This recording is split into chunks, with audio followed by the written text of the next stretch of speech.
Hey everyone, my name is Eric and I'm the 10th generation dairyman, and I'm here with my dad Dennis, and we're going to do a Q&A here to celebrate 200,000 subscribers. Just hit it a week or two ago, so thank you everyone. Got a bunch of questions you guys gave us and I wrote a bunch down here. Guess we'll start off with some easy ones and see if we can answer these. So where are you located? Go ahead, Dad. Alright, we are located in southern Pennsylvania, southeast Pennsylvania, in Lancaster County. And how many cows do we milk? We're milking 170, 175 is our max. And we farm 250 acres. A bunch of that is rented ground. We don't own all that ground. Next question, how did you get started farming? I'll let you answer that. Alright, well actually, this is the farm where I grew up on, and Eric actually is the 10th generation dairy farmer here. I'm the 9th.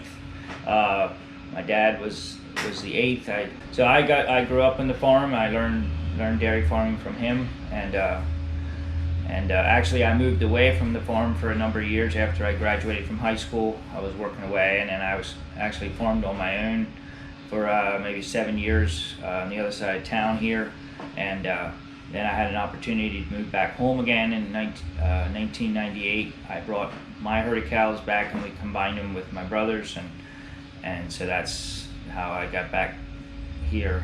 I've been here ever since then. So next question is, how old are you? So I'm 24 years old and I'm actually married. I've been married for almost 4 years now. Got married in 2016, and my wife, her name is Emily. She doesn't work on the farm at all. She is a ER nurse, so she works off the farm. Plus most of her time right now she's a stay-at-home mom. Yeah, she's not working too much right now, away from home. Siblings, I have 3 siblings, 2 sisters that you've seen in a couple videos, and I do have a brother. He wasn't really interested in helping out on the farm. He's a welder. Talk a little bit about the history of your farm and the 10 generations. Eric has a picture of our farm on his channel of how it looks now, and this is actually a picture of probably taken back in the, it doesn't say what date, but I'm guessing maybe in the 70s, 60s, 70s, and Let's get it up here. It's a lot different. A lot of changes were made over the years, and some of the barns are gone. So yeah, here, if looking at this picture right here, our milking parlor is right here right now. Freestyle barn's out here. Yeah, commodity barn and shop are in this area. A lot of changes. And so yeah, Eric actually is the 10th generation dairyman. I'm the 9th, and we bought the farm from my dad, the 8th, and it goes, our farm deed goes the whole way back to William Penn. That's the guy that founded Pennsylvania. So there's a lot of history here. Our ancestors would have moved here from over in Europe way back in maybe in the 1600s. Yeah, so there was 4 brothers that came across. Yeah. And got a chunk of land. It was bigger than this farm, but that's original. This was part of that land originally. So Swiss German ancestors, and so yeah, that's our roots. Yeah, so I'm not sure how far back the dairyman goes. I kind of doubt the first guys were dairy farming. They were probably just hunting and gathering or something like that. So, but yeah, it is a 10th generation in our family here. Yeah, there's two farmhouses on our farm. Eric lives in the one and I live in the other, and works really well. We can both live here and operate the farm. What is your favorite and least favorite thing about farming? Well, I always love to work outside. I love working out in God's creation. I like working with the animals. It's just very satisfying to be able to see progression. If you have problems or you want to improve something or you want to just continually do a better job, to see you making progress, and that's satisfying to me, and it's where I feel God has called me to serve and to live, and it's also a great place to raise our family. And what's your least favorite? Well, I think least favorite would be just when it's really busy. Sometimes it's a 7-day-a-week job, and it's can be very tiring times when it's busy, especially, and sometimes it wears you down after a while physically, but also sometimes the stress of it, just if the weather's not cooperating, and get the crops in general, and stress of milk prices, that can be just kind of be wearing on you. Variables you can't control. Variables that you can't control, yeah. So Yeah, so for me, my favorite thing, well, I like working outside. I like the variety, different types of jobs we get to do, some consistent chores along with different challenging things every week that come up. So it's a good mix. I also just like the business side of things, just trying to work on how we can increase profits. There's always room for improvement, and it's always changing, so it stays interesting. My least favorite thing would definitely be dealing with sick animals. I would say for me, that's my least favorite part of the job. What are your hobbies? So, well, I enjoy playing sports. You've seen me shooting hoops a couple times. I like playing basketball. Get together with friends. Friday night for the last 5-8 years, we've been playing in an ultimate frisbee league, so that's one of my favorite things to do. And yeah, I just like hanging out with friends, eating good food. Yeah, things like that. What about you? yeah, I like to be, of course, with my family, my kids, and but I enjoy sports. I always liked sports, but softball in particular, I played a lot of that over the years, and now I enjoy just going out in nature. And I like fishing and going for hikes, and that's some of my favorite things. How many hours of sleep do you get per night? Well, I get about probably 6 hours a night. Usually go to bed around 10 and get up at 4 to milk. But I only milk 4 mornings a week, so the other days I'm sleeping a little longer. So it's really not too bad. 6 or 7 hours, I would say. Do you get enough sleep, Dad? Sometimes. Yeah, that's probably about what I get. About the same thing, I guess. Sometimes less. So. Where do we store the milk? Well, the milk goes into a 4,000 gallon tank, ready to milk house here, and it gets cooled down to 37 degrees, hopefully within an hour, and then it'll stay there every other day. The milk truck comes and picks it up, so it goes to the milk plant. Yeah, I should try to do a video showing that. I did show the milk tank a while back, but it's been a while. So yeah. You may not see the milk truck too much on videos because he comes at about 1 in the morning every night, so we rarely see him. I guess I could try and get up on time and show you guys, but I have to say that's worth it. What is the difference between a cow and a heifer? So, well, a cow would be a milking animal. Heifers, before they have their first calf, it's a female, and then once they have a calf, we consider them a cow. Yeah, we also call the first lactation. Sometimes we call them first calf heifers, so they would be young cows. But generally, when they have their first calf and are milking, there would be a cow. And would we ever consider robot milkers? oh, I think it's something to be looked at. I think some of the robot milkers are really getting good now. If we were in that position where we had to build a barn or something, I think it would be something to consider. In this area, I will say that we have a lot of help, good help generally, and there's a lot of young people looking for work that we hire, and we have a very good full-time milker right now. She does a tremendous job. Did you consider it when you built the barn? No, we never really did. We had built this new barn in 2004, yeah. And we didn't really consider it, no. Yeah, I think I'd rather work with people more than computers if I could choose, but if you have trouble finding people, it's a good option, I would think. We always enjoy over the years giving people a job, and we have many good friendships and relationships built over the years from that, so we enjoy that. Okay, here's a good question. If we could change or upgrade one thing and it didn't cost us anything, what would it be? Well, there's always things that we can improve on. Something that came to mind would be a heifer barn. We talk about building a heifer barn. Our facilities are getting kind of worn out, so yeah, if we could build a nice heifer barn, that'd probably be on that list. But I don't know what else you think of. Yeah, I'm not sure. Could use another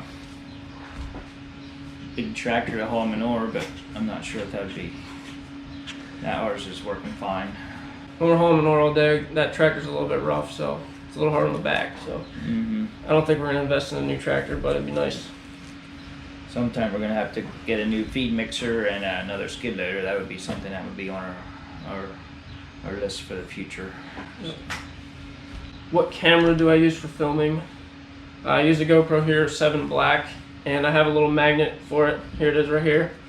So I'm filming with the GoPro right now, but normally I have it in this case, just this little magnet on the bottom. So I'll just hold it, film myself like this, or I can stick it to anything metal, and I can fit this in my back pocket, so it's real handy to carry around. How much time does it take to milk and mix feed? It takes like 2.5, 3 hours to milk, and yeah, I do most of the mixing right now. Most every morning and a lot of the evenings. It takes about an hour and a half to 2 hours to mix, depends how fast I'm working, or if there's any extra stuff. But yeah, generally that's what takes the mixing. And then at the Heifer farm, it's like 20 minutes to a half hour. So someone asked how much rain do we get per year. People ask about irrigation sometimes. So I looked it up. Our county gets 43 inches a year on average, and yeah, we're very blessed to have consistent rains throughout the summer. We don't have to irrigate, and most years we don't have too much drought stress, although we can have a drought, has happened, but most of the year we can trust we're going to get a decent crop anyway. Yeah, it's very rare in this area to get crop failure. The last couple of years were wetter than normal, and that gave other issues, but we did have good crops. So we didn't have it as bad as some guys out west seem to have it, so can't complain. Alright, question for Dad here. In your lifetime of farming, what change in the business has improved the day-to-day efficiency the most? Well, in general, all the more automation, less physical work and more automation. But I would say the single biggest thing was when we built our milking parlor and freestall barn here. That was in 2004. We went from a stall barn that we were milking. Well, we had a 78 cow stall barn, and then we were switching around about 50 cows, so we were milking about 130. That was very physically taxing, a lot of physical work there. So and then we went to the milking parlor and freestall barn. That really cut a lot of daily chores out. The stall barn was very hard on our knees, getting up and down a lot, and this is much in that way. I would definitely say that was the biggest thing. Yeah, so if you're not familiar with the tie stall barn, there's still a lot of farms that have tie stalls, but it's basically the cows are inside, tied in stalls. You can't get big machines in, and when you go to milk them, you got to carry the milkers in, set the milker up at each cow.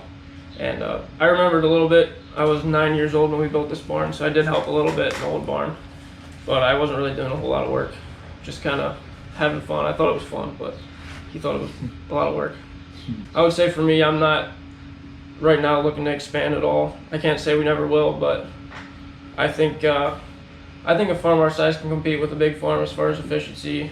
For me, I enjoy the work, being able to do a lot of different jobs, being able to milk and everything. Once you get too big, you don't really have the time to be able to spend 5 hours milking and then do your other stuff too. So I kind of like our size, kind of right in the middle. Yeah, I would say we are right in the middle. If you get a lot bigger, then you go to more managing people and less the physical work. And our size, we're managing both. Yeah, and the other thing is in our area, it's really hard to, if you would want to get more cows, then you got to think about feed for them and then places to haul the manure. And in our areas, it's not that easy to get more land. The land is very precious and expensive and hard to find sometimes. I think if we had a neighboring farm that was up for rent, like 50 acres or something, we'd probably take it, but I would say no more than that probably. Yeah. We really just need to be able to grow our forages, and it doesn't really profit us to grow grain that much, I don't think. We think is so important is forage, and if we can grow high quality forages, I mean, that's not really a secret. That's one of the keys to having successful dairy, and so that's what we try really hard to do. Forage isn't something you can just go out and buy. It's not a commodity like grain corn would be, yeah. So that's something we have to make sure we can grow ourselves. What times do we milk? We milk 3 times a day, so 4:30 in the morning, 12:30 in the afternoon, and 8 at night. A lot of farms milk 2 times a day. Why do we milk 3 times a day? Well, we started that years ago, and we get about 8% more milk production, and also the cows they don't get as full of milk, and so they're not leaking milk out on the beds as much. Now you have to have the help to do it. That's one of the biggest drawbacks, but so far we've been able to do that okay. So did you ever think about doing something else, or have you always wanted to farm? So for me, yeah, ever since I was a kid, I wanted to stay on the farm. That was kind of something I always wanted to do, and I wouldn't say I ever got serious about anything else? Maybe if an NBA career was an option, I might consider it, but... Pretty much always wanted to farm. When I was growing up, I didn't really think too much else. There was a period when I was older that I did some, our church did some mission work, and I thought maybe there for a little while I would do some more of that, but I believe this is where I'm supposed to be. Why do you grow crops in strips? So I did talk about this in a video, but I get this question a lot. It's just to reduce erosion. They contour along the hill, and when you have every other crop in the different fields, it helps keep the ground in place so it doesn't run off in the rain. A big thing for around here is that our water from our area all ends up in the Chesapeake Bay. We're the Chesapeake Bay watershed, and they're trying to clean that up, so they want farmers to, we feel like as farming we need to do our part. We do a lot of the soil conservation practices and farming practices like no-till and so forth. And we do our part. It affects us too. It gives us good crops, but we don't want to have a lot of runoff into the streams. Do we buy cows? No, we don't buy cows. We sell cows. So we raise all our replacements, all the heifers you see me taking care of all the time. Those are the future cows coming up. And yeah, the majority of our cows in our herd end up getting sold at the end of their lives. We don't have too many that die here. A lot of them are sold for beef. We sell some for dairy too. Do cows always use the same stall when they come back from milking? I think sometimes they do a little bit in the same area, but not always. No. What do you do with the male calves? Oh, the male calves get sold around a week old. Yeah. Usually get about $100 for them around a week old, or a little less. And they get raised for beef. How many hours do you work a day or a week? I would say when we're not real busy, I don't work more than 10 hours most days. I would say 10 hours 5 days a week, and 5 hours on the weekend. One day is probably a normal week. I don't know. Yeah, and then when it's real busy, then it can be a lot more. Yeah, our families are important to us, and we want to make sure we're not always working. That's kind of how we try to design things. Do you have employees? Yeah, me and Dad full-time, and then Megan, you see milking with me in the morning. She's our other full-time employee. How many part-time employees do we have? We might have 10 to 15 part-time. So they basically milking, feeding calves, and a few other jobs we have a couple guys doing around the farm. Why did we put in a swing parlor versus like a double parlor? Our milking parlor, the milkers swing across. A lot of parlors will have milkers on both sides. Yeah, I mean there's a lot of good parlors that we feel like ours does a good job. I would say our parlor's not the most efficient as far as a lot of them have the rapid exit, so the whole front will open up and they can all walk out. We're probably not the fastest parlor out there, but for our herd size, we're just fine. Yeah, it works good. Probably the biggest bottleneck in our parlor is after they exit, they have to do a 180-degree turn and go back the way they came, and right there is a kind of a little bottleneck. How much does the average cow produce annually, and how much milk do we produce a day on our farm? We would be producing around 16,000 pounds every day. Yeah, so we're making that's about 1,800 gallons a day would be coming out of our farm. That's how we pay the bills. The average cow right now in our farm is around 29,000 pounds every year. Did you ever think you would have 200K subscribers? No, I definitely did not. When I started, I thought 1,000 was a lot. I was just trying it out, so yeah, it's been a surprise to me for sure. Okay, here's a question for Dad. How do you feel about the filming for YouTube? Is it a waste of time, or do you find it useful? Well, I don't think it's a waste of time. When Eric started to do it, I just thought, oh, that's kind of neat. I didn't know too much about it, and then it just started to grow. And of course, I enjoy watching the videos. I mean, every now and then, if it takes just a little time setting up the camera when we're trying to do something, it slows us down a little bit. But it's really not that. Doesn't take that much time, and Eric's very efficient at it. Plus, it really. It's helping with our farm cash flow, and of course that makes a difference that we... Yeah, once I started making money, it's worth my time to be doing it at this point, so... Yeah. How much did we get for the John Deere 2940 and the old box spreader that we sold at the auction? I never did get around to telling you guys that. It's the spreader, I think it was... I was thinking 26. 2,600, and the tractor was 29. 39? Was it 29 or 39? 29 or 39. Why did you choose a slatted floor barn instead of a cheaper solid concrete floor? Well, that was a big question that we were working through when we were designing, thinking about which barn we're going to build, and we felt like it is definitely more expensive to build initially, but then you save over the years. You're saving a lot of first of all, labor costs. You're not going in there scraping. You're not fixing up alley scrapers. You're not going in there with the labor of manually scraping it with the tractor, and then also throughout the years you're not hauling near as much water as if you had an outside lagoon.